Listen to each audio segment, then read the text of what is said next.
আলোচিত এক আওয়ামী লীগ নেত্রীকে রক্ষার আশ্বাস দিয়ে 2 লাখ টাকা নেওয়ার অভিযোগ উঠেছে বিএনপি নেতা নুরুদ্দিন খান কোম্পানির বিরুদ্ধে। শুধু টাকা নেওয়াই নয়, পবিত্র কুরআন শরীফ মাথায় রেখে এই টাকা গ্রহণ করতে দেখা গেছে তাকে। এই ঘটনা ঘটেছে কক্সবাজার শহরে। বহু অপরাধের হোতা হিসেবে অভিযুক্ত নুরুদ্দিন খান শহরের 1 নম্বর ওয়ার্ড বিএনপির পূর্ব শাখার সাধারণ সম্পাদকের দায়িত্ব পালন করছেন। গোপনে ধারণ করা এক ভিডিওতে দেখা যায় 1 নম্বর ওয়ার্ডের সমিতি পাড়ার আওয়ামী লীগ নেত্রী রোজিনা আক্তারকে রাজনৈতিক ও পুলিশি হয়রানি থেকে রক্ষা করার আশ্বাস দিতে মাথায় কোরআন তুলছেন নুরুদ্দিন খান। একই সঙ্গে তার হাত থেকে নগদ 2 লাখ টাকাও নিতে দেখা গেছে তাকে। ভিডিওটি সামাজিক যোগাযোগ মাধ্যমে ছড়িয়ে পড়ার পর জেলা জুড়ে ব্যাপক সমালোচনা ও চাঞ্চল্যের সৃষ্টি হয়।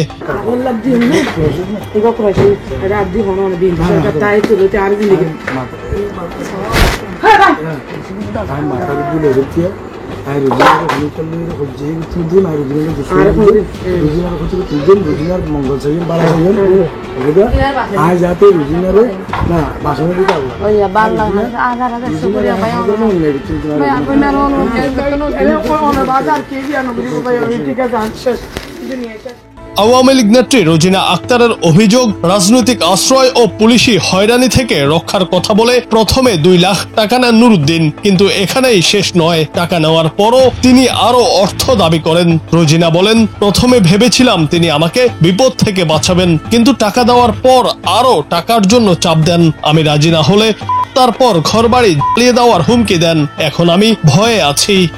Babi kayak ingin dulu kalau dia Allah sih nauzubillah asli banget kalau ya mau ini mau mati kita cakap ai tidak sih gua argoni cakap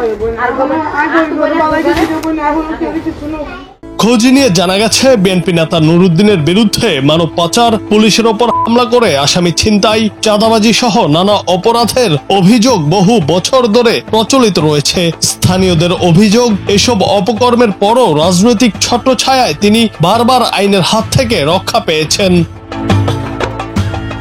গোপন ভিডিও ছড়িয়ে পড়তেই সামাজিক যোগাযোগ মাধ্যমে ক্ষোভের ঝড় ওঠে। কেউ কেউ ফেসবুকে লিখেছেন, পবিত্র কুরআনকে সামনে রেখে এভাবে প্রতারণা, ধর্মীয় অবমাননা শামিল। ঘটনাটি জেলায় তোলপাড় সৃষ্টি করলেও প্রশাসনের পক্ষ থেকে এখনো কোনো পদক্ষেপ নেওয়া হয়নি। স্থানীয়দের অভিযোগ, প্রভাবশালী রাজনীতিবিদদের কারণে নুরুদ্দিন সবসময় পার পেয়ে যান। অভিযুক্ত বিএনপি নেতা নুরুদ্দিন খান বলেন, আমার বিরুদ্ধে ষড়যন্ত্র করা হচ্ছে, এটার প্রতিবাদও দিয়েছি। তবে কেন কোরআন মাথায় তুলে টাকা নিলেন এমন প্রশ্ন করা হলে বিষয়টি তিনি এড়িয়ে যান। কক্সবাজার সদর থানার ওসি ইলিয়াস খান বলেন, এমন একটি ঘটনা আমাদের নজরে এসেছে, তবে এখনো কেউ আনুষ্ঠানিকভাবে অভিযোগ করেনি। অভিযোগ দিলে ব্যবস্থা নেওয়া সহজ হতো, তারপরও আমরা বিষয়টি খোঁজ খবর নিচ্ছি। এদিকে রাজনৈতিক বিশ্লেষকরা বলছেন, এটা কেবল ব্যক্তিগত দুর্নীতি নয়, রাজনৈতিক সংস্কৃতির নগ্ন প্রতিফলন, যেখানে মানুষকে বাঁচানো বা ফাঁসানো নির্ভর করছে টাকার লেনদেনের উপর। জুনায়েদ আহমেদ, বাংলা টিভি।